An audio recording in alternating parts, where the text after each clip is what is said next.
On your smartphone, open the Facebook app and log into your Facebook account. Then tap this hamburger menu, tap on Settings and Privacy, go to your Facebook settings.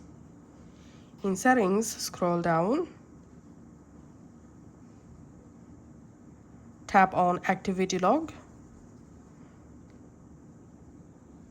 In here, tap on your Facebook activity and tap on Manage Post.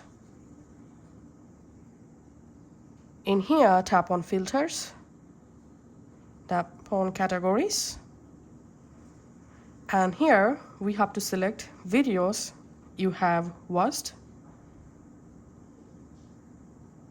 and here you will find all of your Facebook watched video histories, including Reels.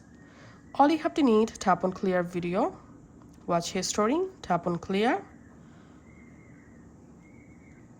It may take some moments, up to 5 to 10 minutes, to completely delete your watch reel histories or video histories.